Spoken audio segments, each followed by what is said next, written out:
জুলাই আগস্টেই জাতীয় নির্বাচন চায় বিএনপি। আগে স্থানীয় নির্বাচনের আলাপে মির্জা ফখরুলের বিস্ময়, ক্ষমতায় গেলে আওয়ামী লীগের বিচারের প্রতিশ্রুতি। ক্ষমতা খাটিয়ে পূর্বাচলে প্লট নেওয়ার অভিযোগে শেখ হাসিনার বিরুদ্ধে দুদকের মামলা। প্রথমবার আসামি হলেন জয়, তালিকায় সংশ্লিষ্ট রাজুক কর্মকর্তা সহ 23 জন। ফ্যাসিবাদীদের পুনর্বাসনের প্রস্তুতি চলছে, অভিযোগ হাসনাত আব্দুল্লাহর। বুধবারের মধ্যে ঘোষণাপত্র প্রকাশ না করলে কঠোর কর্মসূচির হুঁশিয়ারি নাগরিক কমিটির। এবং দাবি আদায়ে জগন্নাথ বিশ্ববিদ্যালয়ে কমপ্লিট শাটডাউন কর্মসূচি শিক্ষার্থীদের। চাকরি পুনর্বহালের দাবিতে সচিবালয়ের সামনে আমরণ অনশনে অব্যাহতিপ্রাপ্ত এসআইরা।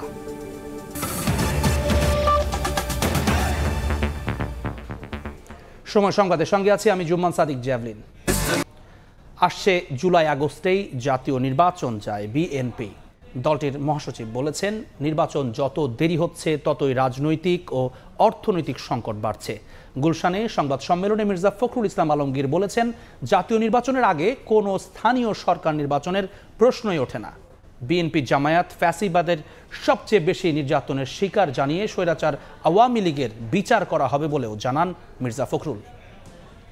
2025 সালের শেষ দিক থেকে 2026 সালের প্রথমার্ধের মধ্যে নির্বাচনের সময় নির্ধারণ করা যায়। নির্বাচন কবে হবে? প্রধান উপদেষ্টা জানিয়েছিলেন 25-এর শেষে অথবা 26 সালের প্রথমার্ধে। তার বক্তব্যে মিশ্র প্রতিক্রিয়া দেখা যায় দলগুলোর মধ্যে।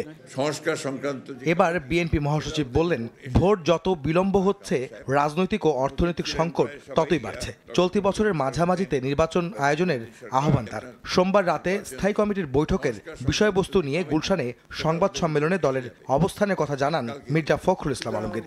আসলে নির্বাচিত সরকারের কোনো বিকল্প নেই, এটা গণতন্ত্রে এটাই হচ্ছে সবচেয়ে ইম্পর্টেন্ট বিষয়। সুতরাং আমার মনে হয় না যে এটা আমরা আরও বিলম্বিত করার প্রয়োজন আছে, কারণ যত বিলম্ব হচ্ছে ততই রাজনৈতিক এবং অর্থনৈতিক সংকট আরও বৃদ্ধি পাচ্ছে। আমরা মনে করি যে এই বছরই মাঝামাঝি সময়, অর্থাৎ আপনার জুলাই আগস্ট এর মধ্যেই নির্বাচন সম্ভব। এবং আমরা এই কারণেই আমরা সরকারকে আহ্বান জানাচ্ছি, নির্বাচন কমিশনকে আহ্বান জানাচ্ছি এবং রাজনৈতিক দলগুলোর প্রতি আহ্বান জানাচ্ছি যে দেশের বৃহত্তর স্বার্থে এই বছরের মাঝামাঝি সময় নির্বাচন অনুষ্ঠানের জন্য আমরা ব্যবস্থা নিতে পারি। স্থানীয় নির্বাচনের কথা বলে জাতীয় নির্বাচন পেছানোর কথা কোথা থেকে আসে, এমন প্রশ্নও মির্জা ফখরুলের। এই ব্যাপারে আমরা সুস্পষ্ট সিদ্ধান্ত নিয়েছি, জাতীয় সংসদ নির্বাচনের পূর্বে স্থানীয় সরকার নির্বাচনের কোনো প্রশ্নই ওঠে না। কারণ এখন তো ফোকাসটা পুরো দেশের, পুরো জাতির হচ্ছে আপনার এই জাতীয় সংসদ নির্বাচনের উপরে, এবং ক্রাইসিসটা ওই জায়গাতেই। এরকম একটা ক্রিটিক্যাল মোমেন্টে জাতীয় সংসদ নির্বাচন ছাড়া অন্য নির্বাচন করার চিন্তাটা আসে কোত্থেকে? 2 নম্বর, নির্বাচন পেছানোর চিন্তাটাই বা আসে কোত্থেকে?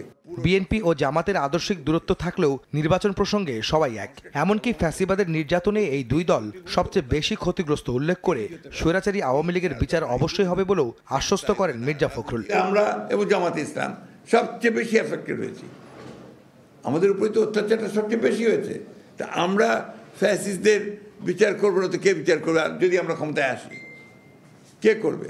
আর যেটা শুরু হয়েছে এখান থেকে সরে যাওয়ার কারো কোনো উপায় নেই, অবশ্যই বিচার হবে। কিন্তু আবার বিচার তড়িঘড়িও করা যাবে না, তড়িঘড়ি করলে ওই বিচার কিন্তু প্রশ্নবিদ্ধ হয়ে যাবে। সুতরাং এটা একটা প্রক্রিয়া যেটা চলবে এবং সেটাকে অবশ্যই আমরা শেষ করব, এই ব্যাপার কোনো সন্দেহ নেই। বাংলাদেশ ভারত সীমান্ত ইস্যুতে শক্ত অবস্থান নেয় অন্তর্বাদ জানিয়ে আওয়ামী লীগ আমলে দিল্লির সঙ্গে করা সব চুক্তি জনসম্মুখে প্রকাশের দাবি জানান বিএনপি মহাসচিব। এমনিতে পার্লামেন্টে করা উচিত ছিল, কিন্তু সেটা জনসম্মুখে উপস্থিত করা উচিত। আহমেদ সালেহীন, সময় সংবাদ, ঢাকা। প্রধান উপদেষ্টার সূচি অনুযায়ী নির্বাচনের প্রস্তুতি নিচ্ছে কমিশন। দুপুরে ইউএনডিপির প্রতিনিধি দলের সঙ্গে বৈঠক শেষে একথা জানান ইসি সচিব। বলেন, নির্বাচন আয়োজনে ইউএনডিপির কাছে প্রযুক্তিগত ও দক্ষতা বৃদ্ধির সহযোগিতা চাওয়া হয়েছে। জবাবে চাহিদা মতো সহযোগিতা দিতে চেয়েছেন তারা। এছাড়া ভোটার তালিকা হালনাগাদ করতে সহযোগিতা দেবে ইউএনডিপি। নির্বাচন কমিশনে ইউএনডিপির 5 সদস্যের দল আগামী জাতীয় নির্বাচন আয়োজনে সহযোগিতা নিয়ে প্রায় 1.5 ঘন্টা ধরে আলোচনা করে দুপক্ষ। ইসির পক্ষ থেকে আনুষ্ঠানিক প্রস্তাব দেয়া হলে তা গ্রহণ করে ইউএনডিপি। বৈঠক শেষে ইউএনডিপির প্রতিনিধি জানান, নির্বাচন কমিশনের চাহিদা অনুযায়ী সহযোগিতা করতে আগ্রহী তারা। The Election Commission has made a request for technical support for different aspects of the work. It's ranging from IT, capacity development, help with misinformation, disinformation, a wide range of issues. So we're here to understand what the UN can do technically, and the needs assessment mission is here to try and understand what the requests are, and then if the UN can support those requests. পরে EC সচিব জানান, আপাতত প্রযুক্তিগত ও দক্ষতা বৃদ্ধির সহযোগিতা চাওয়া হয়েছে। ভোটার তালিকা হালনাগাদেরও সহযোগিতা দেবে ইউএনডিপি। চিফ অ্যাডভাইজার স্যার উনি যে একটা উইন্ডো দিয়েছেন সেই উইন্ডো নিয়ে আমরা কাজ করছি। টেকনোলজিক্যাল সাপোর্ট, ক্যাপাসিটি ডেভেলপমেন্টের জন্য, আমাদের প্রশিক্ষণের জন্য এই ধরনের সহযোগিতা চেয়ে 10 দিনের মধ্যে সহযোগিতার বিষয়ে ইসিকে বিস্তারিত জানানোর কথা রয়েছে ইউএনডিপির। কাউসারা চৌধুরী কুমু, সময় সংবাদ, ঢাকা। 10 ট্রাক অস্ত্র মামলায় খালাস পেলেন সাবেক স্বরাষ্ট্র প্রতিমন্ত্রী লুৎফুজ্জামান বাবর। এছাড়া খালাস পেয়েছেন আরও 5 জন। জামায়াতের সাবেক আমির মতিউর রহমান নিজামী সহ 4 জন মারা যাওয়ায় তাদের সাজা থেকে অব্যাহতি দেওয়া হয়েছে। আর ভারতের বিচ্ছিন্নতাবাদী সংগঠন উলফা নেতা পরেশ বড়ুয়া সহ 5 জনের যাবজ্জীবনের সাজা কমিয়ে বিভিন্ন মেয়াদে কারাদণ্ড দিয়েছেন উচ্চ আদালত। এ রায়ে সন্তুষ্ট আসামিপক্ষ। রায়ের পর আদালত প্রাঙ্গণে আনন্দ মিছিল বিএনপি নেতা ও সাবেক স্বরাষ্ট্র প্রতিমন্ত্রী লুৎফুজ্জামান বাবরের সমর্থকদের। 10 ট্রাক অস্ত্র আটকের ঘটনায় চোরাচালান মামলায় গত মাসে মৃত্যুদণ্ড থেকে খালাস পেয়েছেন লুৎফুজ্জামান বাবর। এবার একই ঘটনায় অস্ত্র মামলায় যাবজ্জীবন সাজা থেকেও খালাস পেলেন তিনি। এই 5 জন যাদের সাজা হয়েছে তার মধ্যে পরেশ বড়ুয়ার সাজা হয়েছে 14 বছর, 4 জনকে প্রত্যেককে 10 বছর করে সাজা দিয়েছেন। ইতোমধ্যে যে সময়টুকু তারা খেটেছেন এটি তাদের জেল খাটার পরিপূর্ণ যে মেয়াদ আছে তার থেকে বাদ যাবে। এই জন্য তাদেরও মুক্তি পেতে কোনো বাধা থাকবে না। 17 বছর ধরে কারাগারে আছেন লুৎফুজ্জামান বাবর। এই মামলায় 78 দিন রিমান্ডে নেওয়া হয় বাবরকে। বেগম জিয়া ও তারেক রহমানকে জড়াতে চাপ দেওয়া হয় তাকে। বাবর রাজি না হওয়ায় করা হয় আসামি, এমনটি দাবি আসামি পক্ষের। 78 দিন রিমান্ডে রাখা অবস্থায় ওনাকে বারবার রাষ্ট্রপক্ষ চাপ দিয়েছে তিনি যেন তৎকালীন মাননীয় প্রধানমন্ত্রী বেগম খালেদা জিয়ার বিরুদ্ধে জবানবন্দি প্রদান করেন, এবং তাকে এইভাবেও প্রেসার করা হয়েছে যে তিনি যেন বর্তমান বিএনপির ভারপ্রাপ্ত চেয়ারম্যান জনাব তারেক রহমানকে জড়িত করে স্টেটমেন্ট দেন, তবে তাকে আসামি করা হবে না, সাক্ষী করা হবে। তিনি এই ধরনের স্টেটমেন্ট দিতে রাজি হননি। তিনি বলেছেন যে তাকে এই মামলায় আসামি করার পিছনে এইটাই মূল কারণ। শেষ হলো জিয়া অরফানেজ ট্রাস্ট দুর্নীতি মামলার আপিল শুনানি। বুধবার রায় দেবেন সর্বোচ্চ আদালত।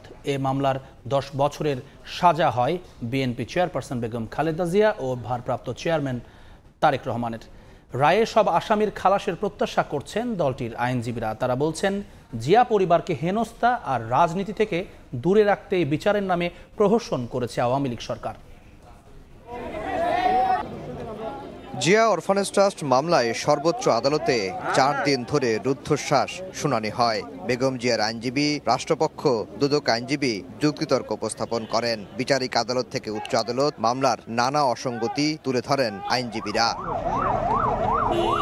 রাষ্ট্রপক্ষ শুনানিতে বলেছেন, ধারণার ভিত্তিতে কাউকে সাজা দেয়া ঠিক হয়নি। আর দুদকের অবস্থান ছিল, মামলার নথিপত্র, সাক্ষ্য প্রমাণে কোথাও বেগম জিয়া সহ আসামিদের দুর্নীতি, অনিয়ম কিংবা বিশ্বাস ভঙ্গের প্রমাণ মেলেনি।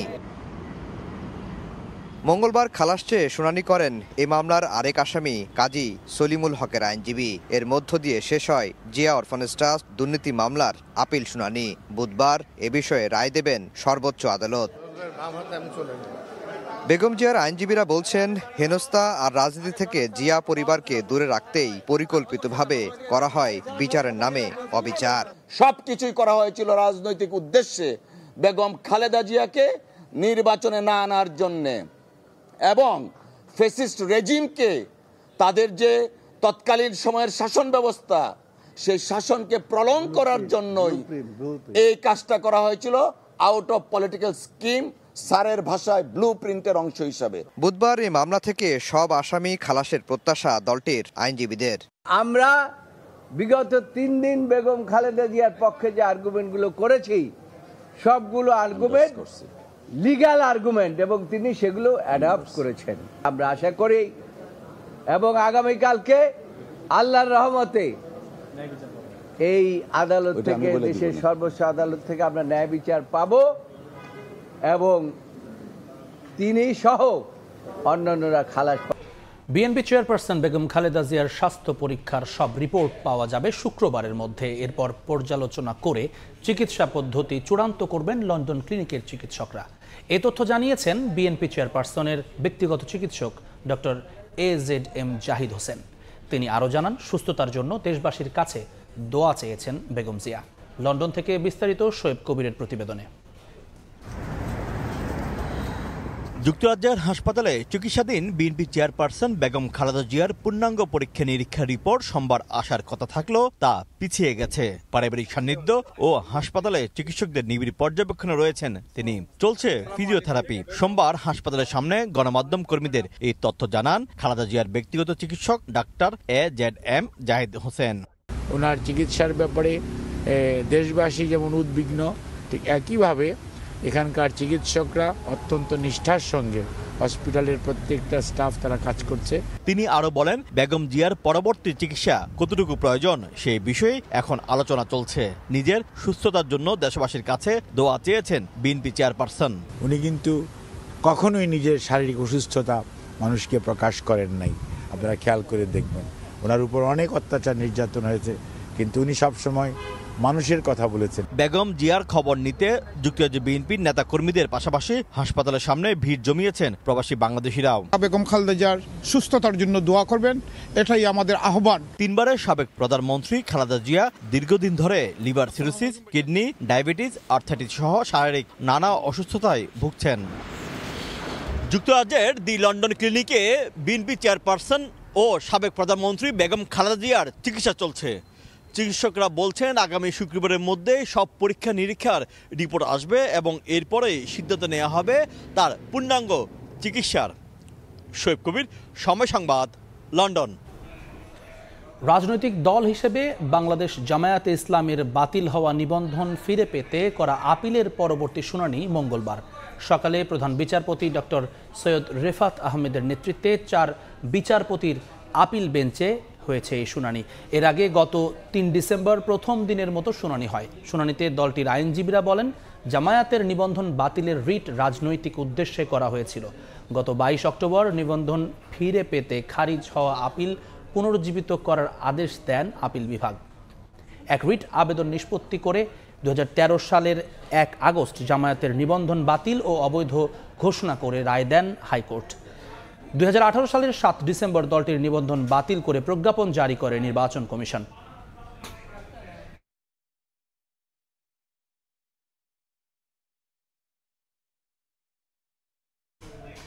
বাংলাদেশ ব্যাংকের সাবেক ডেপুটি গভর্নর SK সুরকে গ্রেফতার করেছে দুদক।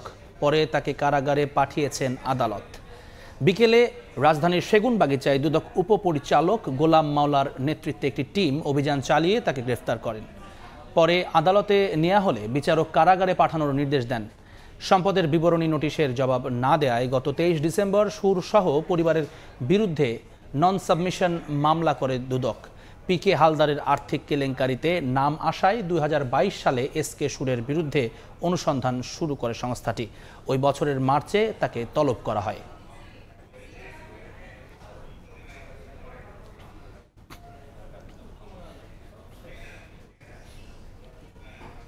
এই মুহূর্তে CMM আদালতে আছেন রিপোর্টার সাকির আহমেদ। সরাসরি যাচ্ছি তার কাছে।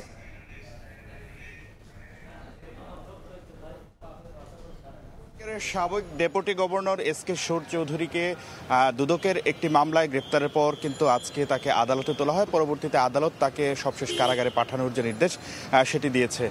দর্শক, আপনারা জানেন যে আসলে SK সুরের বিরুদ্ধে তার দায়িত্ব পালন করে, অর্থাৎ বাংলাদেশ ব্যাংকের ডেপুটি গভর্নর থাকাকালে অন্য একটি ব্যাংকের ঋণ জালিয়াতির যে ঘটনা সেটিতে তার সংশ্লিষ্টতা পায় দুদক। পরবর্তীতে কিন্তু গত বছরের আগস্টে দুদক থেকে তাকে তলবও করা হয় এবং যে তাকে চিঠি পাঠিয়ে সেই বিষয়ে জানতে বলা হয়। পাশাপাশি তার যে অ্যাকাউন্টগুলো রয়েছে বা অর্থের যে উৎসগুলো রয়েছে সেগুলো অনুসন্ধানের পাশাপাশি নানা আইনি প্রক্রিয়া সেটি চলে। এবং সবশেষ আজ দুপুরে দুদকের একটি টিমের নেতৃত্বে কিন্তু তাকে আসলে আটক করা হয়। পরবর্তীতে আদালতের মাধ্যমে যে আইনি প্রক্রিয়া রয়েছে সেই আইনি প্রক্রিয়া শেষ করে সবশেষ আদালতের মাধ্যমে তাকে কিন্তু কারাগারে পাঠানো হয়েছে। তার বিরুদ্ধে সবচেয়ে বড় যে অভিযোগ সেটি হচ্ছে জ্ঞাত আয় বহির্ভূত অর্থ আত্মসাতের পাশাপাশি তিনি কিন্তু ঋণ জালিয়াতির যে ঘটনা সেটিতে সম্পৃক্ত ছিলেন। অর্থাৎ পিকে হালদার বা প্রশান্ত কুমার হালদার নামে যে আলোচিত ঋণ কেলেঙ্কারির সাথে জড়িত ব্যক্তি, তার সঙ্গে এই বাংলাদেশ ব্যাংকের সাবেক ডেপুটি গভর্নরের সংশ্লিষ্টতার যে বিষয়টি সেটি কিন্তু উঠে এসেছে এবং দুদকের পক্ষ থেকে সেই অভিযোগেরই নানা যে তদন্ত প্রক্রিয়ার যে ধাপ, সেই ধাপগুলো ইতোমধ্যে সম্পন্ন করা হয়েছে। পাশাপাশি আরও কিছু ধাপ রয়েছে, সেটিতে আসলে সেই ধাপগুলো শেষ করার পরেই বাংলাদেশ ব্যাংকের সাবেক এই ডেপুটি গভর্নরের আসলে বিচারিক প্রক্রিয়া যেটি সেটি শেষ হবে। পাশাপাশি আমরা দেখতে পেয়েছি যে শুধু এসকে সুর চৌধুরী নয়, তার পরিবারের অন্য সদস্য অর্থাৎ তার স্ত্রী, তার কন্যা সহ তার পরিবারের এই সদস্যদের বিরুদ্ধেও কিন্তু তাদের যে আর্থিক লেনদেন অর্থাৎ ব্যাংক হিসাবের যে বিষয়গুলো রয়েছে সেগুলো জব্দের পাশাপাশি আনুষঙ্গিকভাবে সেগুলো তদন্তের প্রক্রিয়াও কিন্তু শুরু হয়েছিল বেশ আগে থেকেই এবং সেটিরই চূড়ান্ত পর্যায়ে এসকে সুরকে কিন্তু আজ গ্রেফতার করা হয়, পাশাপাশি তাকে কিন্তু পরবর্তীতে আদালতেও তোলা হয়। তো এই ছিল আমার কাছে বাংলাদেশ ব্যাংকের সাবেক ডেপুটি গভর্নর এসকে সুর চৌধুরীর যে আদালতে তোলা এবং তাকে কারাগারে পাঠানোর যে ঘটনা সেটির সর্বশেষ। সিএমএম আদালত থেকে যুক্ত হয়েছিলেন সহকর্মী শাকির আহমেদ। ঘুষ নেয়ার সময় ঠাকুরগাঁও পাসপোর্ট অফিসের এক কর্মকর্তাকে হাতে নাতে আটক করেছে দুর্নীতি দমন কমিশন দুদক। সংস্থাটি জানায়, জেলা শহরের এক বাসিন্দা পাসপোর্ট নবায়নের জন্য আবেদন করেছিলেন। কিছু জটিলতা থাকায় সহকারী পরিচালক বিষয়টি সমাধানে তাকে সহকারী হিসাবরক্ষক ফারুক আহমেদের সঙ্গে যোগাযোগ করতে বলেন। সমস্যার সমাধানে ফারুক আহমেদ 50,000 টাকা দাবি করেন। পরে অভিযোগের প্রেক্ষিতে দুদকের একটি দল গোপনে পাসপোর্ট অফিসের পাশে অবস্থান নেয়। সেখানে টাকা লেনদেনের সময় ফারুক আহমেদকে হাতে নাতে আটক করা হয়। তার বিরুদ্ধে দুর্নীতি দমন কমিশন আইনে মামলা হয়েছে।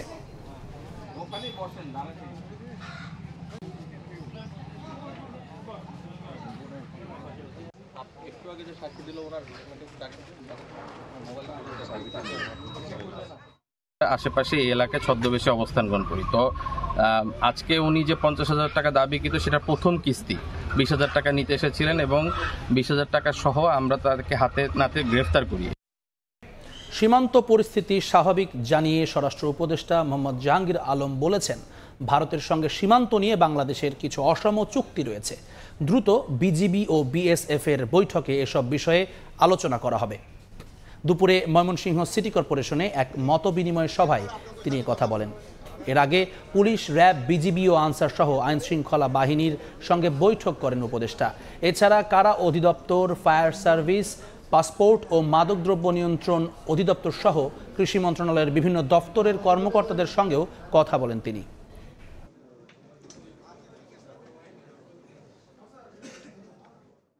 এখন পরিস্থিতি মোটামুটি স্বাভাবিক অবস্থায় আছে। এখন তারাও আর কাঁটাতারে বেড়া নির্মাণ করতেছে না। এখন একটা অবস্থায় আছে, স্থিতি অবস্থায় আছে। প্লাস আমরাও বলছি যে আগামী মাসে ডিজি পর্যায়ে বিজিবি এবং বিএসএফ এর ডিজি পর্যায়ে একটা মিটিং আছে, ওই মিটিংয়ে এইগুলি আলোচনা হবে। তবে আমি বলছি যে আপনারা জানেন, যেহেতু আমাকে কিছু কিছু অসম চুক্তি করা হয়েছে, এগুলি নিয়ে আলোচনা হবে। দেশে বিদেশি বিনিয়োগকারীদের আকৃষ্ট করতে প্রচার সংস্থাগুলোকে এক ছাতার নিচে আনার নির্দেশনা দিয়েছেন প্রধান উপদেষ্টা ডক্টর মোহাম্মদ ইউনূস। মঙ্গলবার রাষ্ট্রীয় অতিথি ভবন যমুনায় ইয়ং অন কর্পোরেশনের চেয়ারম্যান এবং অন্যান্য শীর্ষস্থানীয় বিদেশি বিনিয়োগকারীরা দেখা করলে প্রধান উপদেষ্টা এই নির্দেশনা দেন। এ সময় ইয়ং অন কর্পোরেশনের চেয়ারম্যান কিহাক সুং অন্তর্বর্তী সরকারের প্রধানকে বাংলাদেশে বৃহৎ আকারে বিনিয়োগ অবস্থার উন্নতি করার অনুরোধ করেন। ডক্টর ইউনূস বলেন, কোরিয়ান ইপিজেড এর জমির সমস্যা আগামী 6 ফেব্রুয়ারির মধ্যে সমাধান করা হবে। আমরা চাই কোরিয়ান ইপিজেড বাংলাদেশের সবার জন্য মডেল হোক। এটি প্রচুর কর্মসংস্থান সৃষ্টি করবে। কিহাক সুং কেইপিজেড এর সঙ্গে জড়িত দীর্ঘদিনের সমস্যা সমাধানে সরকারের দ্রুত পদক্ষেপের প্রশংসা করেন। বলেন, কোরীয়রা এখন বাংলাদেশে বিনিয়োগ করতে আগ্রহী হবে।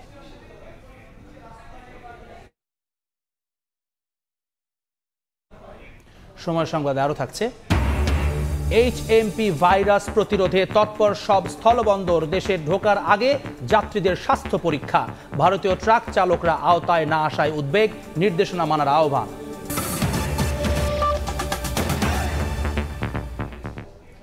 চলতি মাসেই রোডম্যাপ ঘোষণা আর ফেব্রুয়ারিতে ডাকসু নির্বাচন। বিশ্ববিদ্যালয় প্রশাসনের এই পরিকল্পনা নিয়ে মতভেদ দেখা দিয়েছে ছাত্র সংগঠনগুলোতে। বৈষম্য বিরোধী ছাত্র আন্দোলন ও ছাত্র শিবির ফেব্রুয়ারির মধ্যে ভোট চাইলেও এতে একমত নয় ছাত্র দল ও ছাত্র ইউনিয়ন। সংস্কার শেষে স্থিতিশীল পরিবেশে নির্বাচনের দাবি এই দুটি ছাত্র সংগঠনের। নাজমুল হাসান রাজুর ক্যামেরায় হাসান ওয়ালির প্রতিবেদন। শেখ হাসিনা সরকারের পতনের পর জোরে সোরে দাবি উঠেছে ঢাকা বিশ্ববিদ্যালয় কেন্দ্রীয় ছাত্র সংসদ ডাকসু নির্বাচনের। নির্বাচনী রোডম্যাপের দাবিতে ধারাবাহিক কর্মসূচি পালন করে আসছেন শিক্ষার্থীরা। ডাকসু নির্বাচন নিয়ে ইতিবাচক বিশ্ববিদ্যালয় প্রশাসনও। ফেব্রুয়ারির মধ্যে ভোট আয়োজনের পরিকল্পনা জানালেন প্রক্টর। ফেব্রুয়ারির মধ্যে ডাকসু নির্বাচন হওয়াটা মোটামুটি একটা গ্রহণযোগ্য সময়। গঠনতন্ত্রের সংস্কার না করে ডাকসু নির্বাচনটা কার্যকরী হবে না, সেই জন্য আমরা ডাকসুর গঠনতন্ত্রের সংস্কারের জন্য একটা কমিটি গঠিত হয়ে গেছে। তবে সব ছাত্র সংগঠন ডাকসু নির্বাচন চাইলেও ভোটের তারিখ নিয়ে রয়েছে ভিন্ন মত। ছাত্রলীগকে সুবিধা দিতে তৈরি করা গঠনতন্ত্রের আমূল সংস্কার শেষে নির্বাচন চাই ছাত্রদল। একই সুর ছাত্র ইউনিয়নেরও। তৎকালীন প্রশাসন ছাত্রলীগকে সুবিধা করে দেওয়ার জন্য এবং নির্বাচনে জিতিয়ে আনার জন্য তারা গঠনতন্ত্রে যে ধরনের বিধান সংযুক্ত করেছে, গঠনতন্ত্রের অধীনে যদি আবার ডাকসু নির্বাচন হয় এবং সেই ডাকসু নির্বাচন কিন্তু আসলে প্রশ্নবিদ্ধ থেকে যাবে। ফেসিবাদের দোসররা বিভিন্ন নামে বেনামে এখনও কিন্তু হল পর্যায়ে রয়ে গেছে। এই ভিত্তিতে আমি বলতে চাই যদি অতি দ্রুত সময়ের মধ্যে ডাকসু নির্বাচন হয় তাহলে ডাকসু কেন্দ্রিক যে আমাদের আবেগের জায়গা, অনুভূতির জায়গা, ডাকসু নিয়মিত হোক আমাদের যে চাওয়া, সে চাওয়ার অবশ্যই ব্যত্যয় ঘটবে। পেশি শক্তির রাজনীতি করতেই অনেকে দ্রুত নির্বাচনের বিরোধিতা করছে বলে অভিযোগ বৈষম্য বিরোধীদের। ফেব্রুয়ারির মধ্যে নির্বাচন আয়োজনের দাবি ছাত্র শিবিরের। আমরা নতুন করে আসলে এরকম আবার পলিটিক্সের রাজনীতিকে আমরা এক্সপিরিয়েন্স করতে চাই না। আমরা চাইছি বিশ্ববিদ্যালয়ের যে ছাত্র সংসদ কেন্দ্রিক ছাত্র রাজনীতি সেটি আসলে শক্তিশালী হোক। আমরা দ্রুত সময়ের ভেতরে অন্তত রোডম্যাপটা চাই যে কত সময়ের ভেতরে এটা হতে পারে। আমরা চাই যে দ্রুত সময়ের ভেতরে এটা হোক। সংস্কার এবং যে ডাকসু নির্বাচনের যে প্রক্রিয়া, সেই প্রক্রিয়া একই সাথে চলতে পারে বলে আমরা মনে করি। 5ই আগস্টের পর যদি আমি বলি খুব স্পষ্টতভাবে শিক্ষার্থীরা সকল পর্যায়ে কিন্তু তারা চায় তারা নিজে ভোট দিয়ে তাদের ইচ্ছে মতো প্রতিনিধিকে নির্বাচন করবে এবং সেই প্রতিনিধিরা হচ্ছে যে তাদের প্রতিনিধিত্ব করবে এবং সমস্যাগুলো তুলে ধরবে, সমাধান করবে। দীর্ঘ 28 বছর পর 2019 সালে অনুষ্ঠিত হয় সবশেষ ডাকসু নির্বাচন। পরবর্তীতে দাবি উঠলেও নির্বাচন আয়োজনে উদ্যোগ নেয়নি বিশ্ববিদ্যালয় প্রশাসন। ডাকসু গঠনতন্ত্র পরিবর্তন, পরিমার্জন কিংবা নির্বাচন আয়োজন, সব সিদ্ধান্তে ছাত্র সংগঠনগুলোর ঐক্যমত্যের উপর জোর শিক্ষার্থীদের। অন্যথায় নির্বাচন কিংবা পরবর্তীতে অস্থিতিশীল পরিবেশ সৃষ্টির আশঙ্কা তাদের। হাসান ওয়ালি, সময় সংবাদ, ঢাকা। চাকরি পুনর্বহালের দাবিতে আমরণ অনশনে পুলিশের 40তম ব্যাচের অব্যাহতিপ্রাপ্ত শিক্ষানবিশ এসআইরা সোমবার বিকেল থেকে সচিবালয়ের সামনে অনশন শুরু করেন তারা। চট বিছিয়ে প্ল্যাকার্ড হাতে বসে আছেন নারীসহ 25 জনের মতো অব্যাহতিপ্রাপ্ত এসআই। এর আগে সোমবার 3 সদস্যের প্রতিনিধি দল সচিবালয়ে ঢুকে স্বরাষ্ট্র মন্ত্রণালয় কর্মকর্তাদের সঙ্গে আলোচনা করেন। তবে দাবি পূরণে কোনো আশ্বাস না পেয়ে বিকাল থেকে আমরণ অনশনে বসেন তারা। দাবি আদায় না হওয়া পর্যন্ত অনশন চালিয়ে যাওয়ার ঘোষণা তাদের।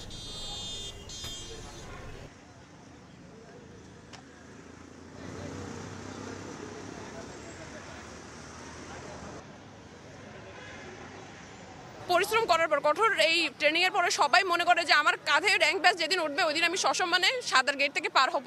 আমাদের পুনর্বহাল করা হবে বা আমাদের নিয়ে কোনো ভাবা হবে যেটা গেজেট আকারে অথবা প্রেস ব্রিফ করে যদি না বলেন, যতক্ষণ না বলবেন ততক্ষণ আমরা এখানে অবস্থান করব। সবাই আমাদের আমার অনশনের কর্মসূচির সাথে সবাই একমত। সবার মতামত নিয়েই গতকালকে আমাদের এই কর্মসূচি ঘোষণা করা হয়েছে। কেউ আমাদেরকে সাহায্য করতে আসছে না, সে কারণে আমরা এখন আমাদের সব হারিয়ে ফেলেছি। এখন আমরা মৃত্যু পর্যন্ত যদি এখানে থাকি আমাদের তাতে কোনো যায় আসছে না। সেনাবাহিনীর কাছে দ্বিতীয় ক্যাম্পাস নির্মাণ কাজ হস্তান্তর সহ 3 দফা দাবিতে দ্বিতীয় দিনের মতো কমপ্লিট শাটডাউন কর্মসূচি পালন করছেন জগন্নাথ বিশ্ববিদ্যালয়ের শিক্ষার্থীরা। বন্ধ একাডেমিক কার্যক্রম। বুধবার স্টিয়ারিং কমিটির মিটিংয়ে 3 দফা নিয়ে আলোচনা হবে বলে জানান উপাচার্য। সোমবার জগন্নাথ বিশ্ববিদ্যালয়ের শিক্ষার্থীদের 35 ঘণ্টাব্যাপী অনশন স্থগিত হয় দাবি মেনে নেওয়ার আশ্বাসে। অনশন থেকে সরে এলেও দ্বিতীয় দিনের মতো মঙ্গলবার ক্যাম্পাসে কমপ্লিট শাটডাউন কর্মসূচি পালন করেছে আন্দোলনরত শিক্ষার্থীরা, যে কারণে সকাল থেকেই বন্ধ ছিল সবগুলো বিভাগের ক্লাস ও পরীক্ষা। শিক্ষার্থীদের দাবি, কেরানীগঞ্জে নির্মাণাধীন দ্বিতীয় ক্যাম্পাসের অবশিষ্ট কাজের দায়িত্ব দিতে হবে সেনাবাহিনীকে। নির্মাণাধীন আরও 2টি ভবন করতে হবে স্টিল স্ট্রাকচারে এবং স্থায়ী আবাসন ব্যবস্থা করা না পর্যন্ত অন্তত 70% শিক্ষার্থীকে দিতে হবে আবাসন ভাতা। 3টা দাবি। প্রথম দাবি ছিল আমাদের দ্বিতীয় ক্যাম্পাস, যেটা কেরানীগঞ্জে অবস্থিত, সেই ক্যাম্পাস সম্পূর্ণরূপে সেনাবাহিনীর নিকট হস্তান্তর করতে হবে। আমাদের পুরান ঢাকার হাবিবুর রহমান হল এবং বাণী ভবনের কাজ স্টিল বেস নির্মাণ করার অনুমতি দিবে। সবচেয়ে বড় যে সমস্যা সেটা হচ্ছে যে আমাদের আবাসিক সমস্যা। শিক্ষার্থীদের আন্দোলনের মুখে শিক্ষা মন্ত্রণালয় এক নোটিশে জানায়, জগন্নাথ বিশ্ববিদ্যালয়ের নতুন ক্যাম্পাস স্থাপন, ভূমি অধিগ্রহণ ও উন্নয়ন প্রকল্প শীর্ষক প্রকল্পের স্টিয়ারিং কমিটির সভা বুধবার অনুষ্ঠিত হবে। সেই সভায় দাবি পূরণে দৃশ্যমান কোনো পদক্ষেপ না নেওয়া হলে আন্দোলন জোরদারের হুঁশিয়ারি দেন শিক্ষার্থীরা। তবে শিক্ষার্থীদের দাবি পূরণে আশাবাদী বিশ্ববিদ্যালয়ের উপাচার্য। যতক্ষণ অবধি হচ্ছে আমরা এর সঠিক সুরাহা না পাবো ততক্ষণ পর্যন্ত হচ্ছে যে আমাদের শাটডাউন কর্মসূচি চলবে। এটা সেনাবাহিনীর হাতে দেওয়ার ব্যাপারে দৃঢ় প্রতিজ্ঞ। আমরা পরিষ্কার চিঠি দিয়ে দিয়েছি যে ওনাদের কাছে আমরা এটা দিতে চাই, প্রয়োজনীয় কি ব্যবস্থা নেওয়া যায় সে ব্যাপারে উদ্যোগ নেওয়ার জন্য সবাই মিলে একটা মিটিং হবে এবং সেই মিটিংয়ে এটা থ্রেড বিয়ার ডিসকাশন হয়ে, যেহেতু এটার আগে নজির নেই, কিভাবে দেওয়া যায় সে বিষয়ে সিদ্ধান্ত হয়তো গ্রহণ করা হবে। জগন্নাথ বিশ্ববিদ্যালয়ের 40টি বিভাগে প্রায় 18,000 শিক্ষার্থী বর্তমানে অধ্যয়নরত। আবাসন ও স্থাপনা সংক্রান্ত নানা দাবিতে বিগত বছরগুলোতেও একাধিকবার রাস্তায় নামতে হয়েছে জগন্নাথ বিশ্ববিদ্যালয়ের শিক্ষার্থীদের। এই ধারাবাহিকতার ইতি টানতে চায় বর্তমান আন্দোলনকারীরা। বুধবারের সভায় তাদের 3 দফা দাবির পরিপূর্ণ বাস্তবায়নে পদক্ষেপ গ্রহণ করা হবে বলে আশাবাদী তারা। শফিক মুন্সি, সময় সংবাদ, জগন্নাথ বিশ্ববিদ্যালয়, ঢাকা। এদিকে নাম পরিবর্তন, সেমিস্টার ফি কমানো ও স্থায়ী ক্যাম্পাসে দ্রুত স্থানান্তরের দাবিতে ইউজিসির সামনে বিক্ষোভ সমাবেশ করেছে বঙ্গবন্ধু মেরিটাইম বিশ্ববিদ্যালয়ের শিক্ষার্থীরা। সকালে পল্লবীতে অস্থায়ী ক্যাম্পাসের সামনে থেকে এই কর্মসূচি শুরু হয়। পরে শিক্ষার্থীরা বিশ্ববিদ্যালয়ের প্রধান ফটকে তালা দিয়ে ইউজিসি অভিমুখে পদযাত্রা শুরু করেন। পরবর্তীতে তারা ইউজিসির প্রধান ফটকের সামনে রাস্তায় বসে বিক্ষোভ করেন।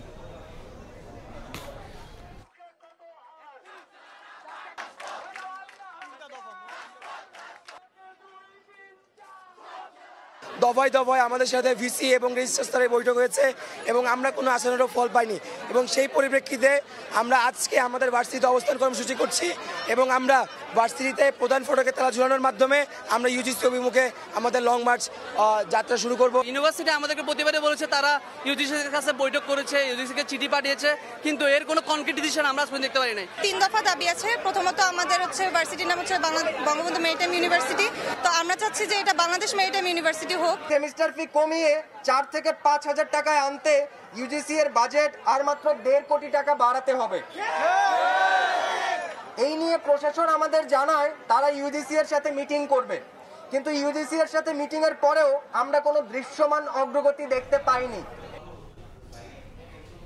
এইচএমপি ভাইরাস প্রতিরোধে নড়ে চড়ে বসেছে স্থলবন্দর কর্তৃপক্ষ। ভারত ফেরত যাত্রীদের দেশে ঢোকার আগেই করা হচ্ছে নানা পরীক্ষা। ধীর গতির কারণে পড়তে হচ্ছে ভোগান্তিতে। তবে এখনও পণ্যবাহী ভারতীয় ট্রাক চালক হেলপাররা আসেনি টেস্টের আওতায়। ইমিগ্রেশনে অপেক্ষায় পাসপোর্টধারী যাত্রীরা।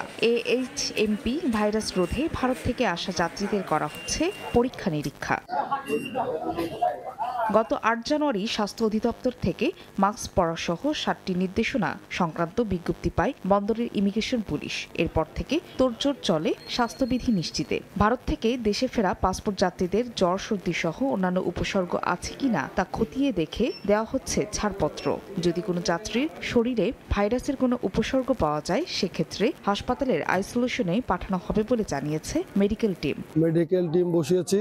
পাশাপাশি স্বাস্থ্য অধিদপ্তরের দেওয়া যে নির্দেশনাগুলো, এগুলো যেন প্রত্যেকটা পাসপোর্টধারী যাত্রী মেনে চলে সেই বিষয়ে আমরা পদক্ষেপ নিয়েছি। কোনোটা যদি আমাদের কাছে সন্দেহভাজন মনে হয় সেটার জন্য পরবর্তী অবস্থার জন্য উপজেলা হেলথ কমপ্লেক্সে পাঠানোর ব্যবস্থা করছে। তবে অনেকেই জানেন না নতুন এই ভাইরাস সম্পর্কে। এতে স্বাস্থ্য ঝুঁকি বাড়ছে বলে মনে করেন সচেতন যাত্রীরা। পাশাপাশি সচেতনতামূলক উদ্যোগ নেওয়ায় স্বস্তি প্রকাশ করেন দুদেশে যাতায়াতকারীরা। এইচএমপি ভাইরাসের ডাক্তার আগে ছিল না, ইদানিং কাল থেকে বসছে, এজন্য আমরাও স্বাস্থ্যবিধি মানতেছি। সবাই আমরা যদি সচেতন হই, স্বাস্থ্যবিধি মেনে যদি চলি, তাহলে আর আমাদের কোনো সমস্যা হবে না। ভাইরাসের নতুনের জন্য যে দূরত্ব বজায় রাখা দরকার সকলেই বজায় রাখছে, এটা আমার জন্য ভালোই লাগছে। এছাড়া প্রত্যেকটি বন্দর দিয়েই দেশে প্রবেশের আগে মাস্ক পরিধান ও হাত ধোয়ার বিষয়ে সতর্ক করা হচ্ছে। ফারিয়া ফারজানা, সময় সংবাদ। গ্যাসের তীব্র সংকটে জ্বলছে না চুলা। মোহাম্মদপুরের শ্যামলী হাউজিং, কল্যাণপুর, গাবতলী সহ বিভিন্ন এলাকার সংকট তীব্র আকার ধারণ করেছে।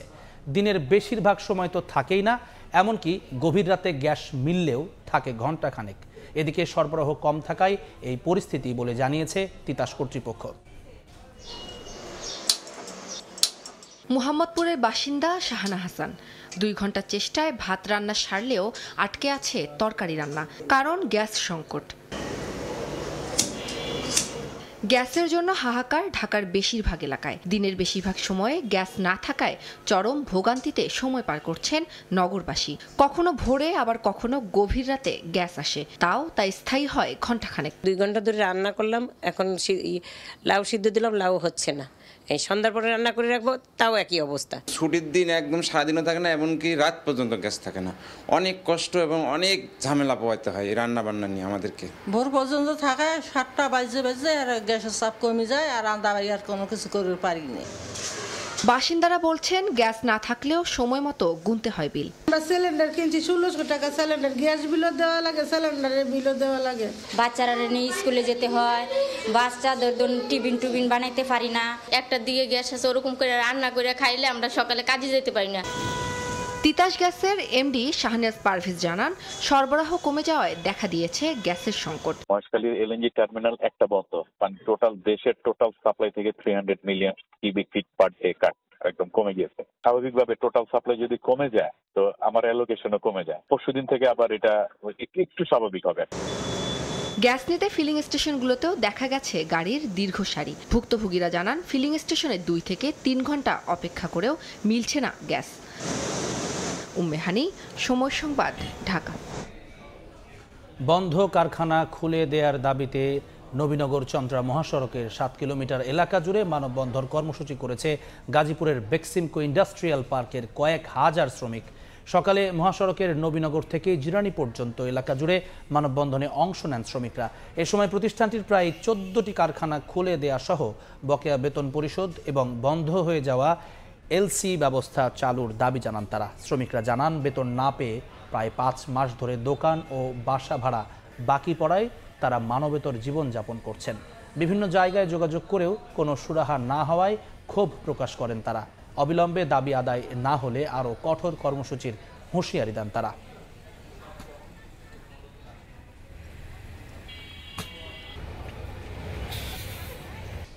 ভোগ্যপণ্যে উচ্চ কর আরোপ দেশের বিদ্যমান সামাজিক এবং রাজনৈতিক সংকটকে আরও তীব্র করে তুলবে বলে মন্তব্য করেছেন বাংলাদেশের বিপ্লবী ওয়ার্কার্স পার্টির সাধারণ সম্পাদক সাইফুল হক। সকালে রাজধানীর পল্টনে কেন্দ্রীয় কার্যালয়ে সংবাদ সম্মেলনে এ মন্তব্য করেন তিনি।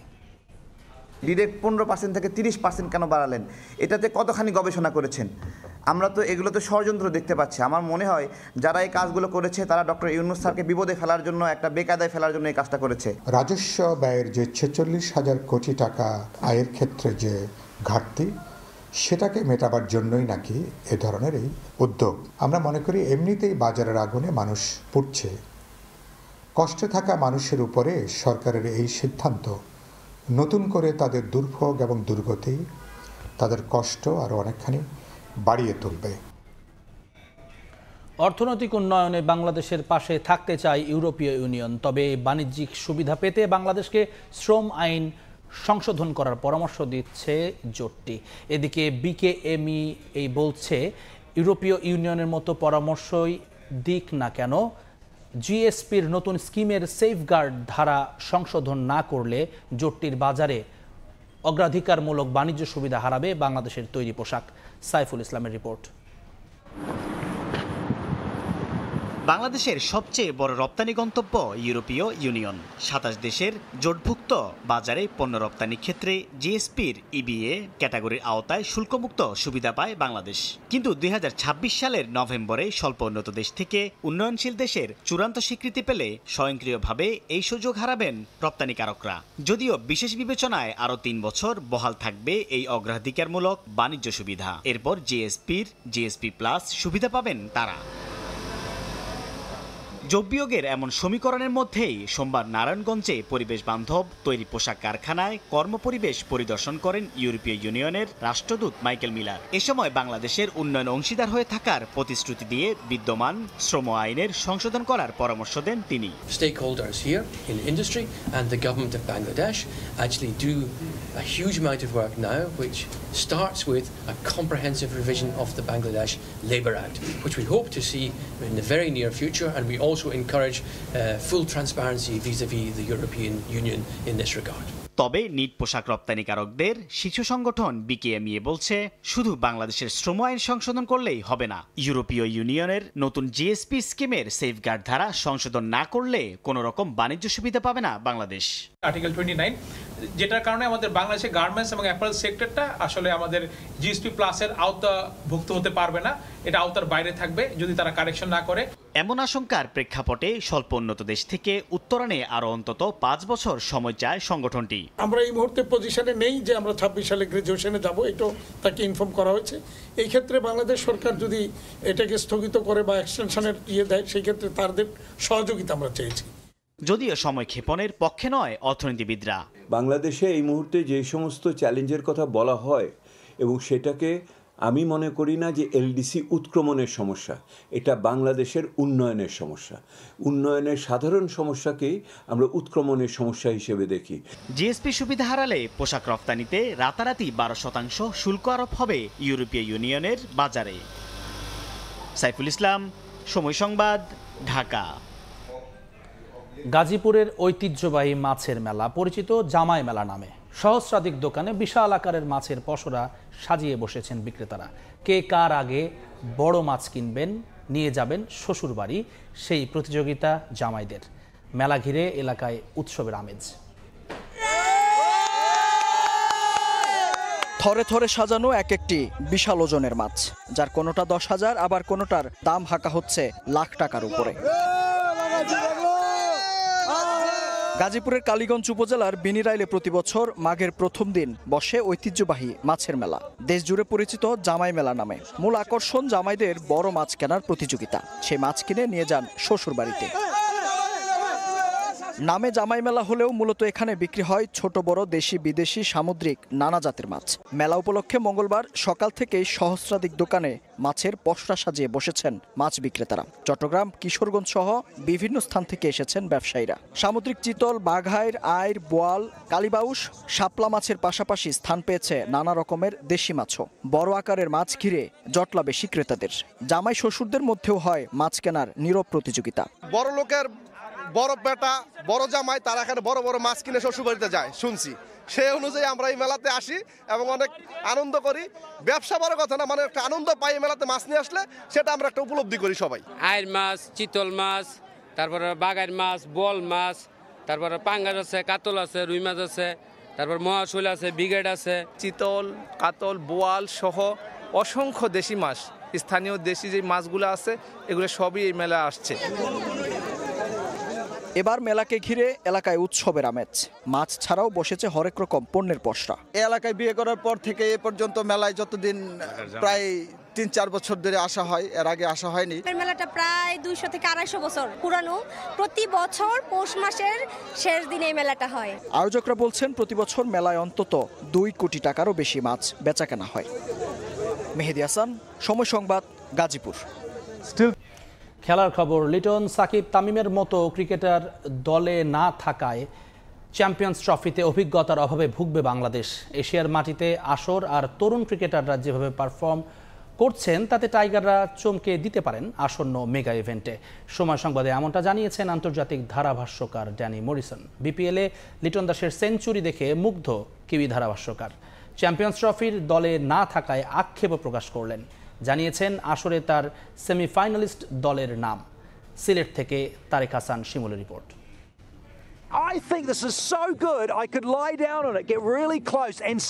বৈচিত্র্যময় অঙ্গভঙ্গি আর ভিন্ন ধর্মী উপস্থাপনার জন্য বিশ্ব ক্রিকেটে জনপ্রিয় ধারাভাষ্যকার সাবেক নিউজিল্যান্ড ক্রিকেটার ড্যানি মরিসন বিশ্বের প্রায় সব ফ্র্যাঞ্চাইজি লিগেই দিয়েছেন ধারাভাষ্য। এর আগে কাজ করেছেন বিপিএলেও। 6 বছর পর বাংলাদেশে এসেছেন মরিসন, তবে নিয়মিত খোঁজ খবর রেখেছেন টাইগারদের। আসন্ন চ্যাম্পিয়ন্স ট্রফিতে বাংলাদেশ স্কোয়াডে ঘাটতি কি তারও একটা ধারণা দিলেন। I mean, he's such a good talent, isn't he, Lytton Das? Unfortunate for him that he's not been picked in the Champions Trophy squad for Bangla. Comes and goes, but class is permanent. And for me, he's a class act. You're missing Shakib Al Hassan too. I believe his action. He's got to sort of work on that as well. So a couple of big guns missing from the Tigers, but you know. That's cricket, that's sport, isn't it? You come and go. এসব পেছনে ফেলে mega ইভেন্টে কত দূর যেতে পারবে বাংলাদেশ? কারা হতে পারেন পাকিস্তানের কন্ডিশনে বড় নিয়ামক? Yeah, well, again, it's in the subcontinent, which is a good thing for Bangla. I think it's going to be in Pakistan and a bit of the UAE. They're in Dubai and Sharjah and what have you. So I think they should relish those conditions. It's always about the bounce. You know, if there's a lot of bounce on offer. আসন্ন mega ইভেন্টে semifinalist বাছাই করতে গিয়ে একরকম দ্বিধায় পড়েছেন Danny. I've picked them all. Yeah, they could all make it. Who am I going? So you really want me to go with some? All right, Aussie and India. You know, very good sides. Let's face it, in good form. And then I'll go with Pakistan. So I've picked them, and or I'll throw in England. Champions ট্রফিতে যে দলই শিরোপা জিতুক, এবার tournament অনেক বেশি জমজমাট হবে বলে প্রত্যাশা Danny মরিসনের। Again, you've only got 8 teams, right, in the Champions Trophy. Tarek Hasan Shimul, Somoy Sangbad, Sylhet. এ পর্যায়ে শীর্ষ সংবাদগুলো জানিয়ে দিচ্ছে আরেকবার। জুলাই আগস্টেই জাতীয় নির্বাচন চায় বিএনপি।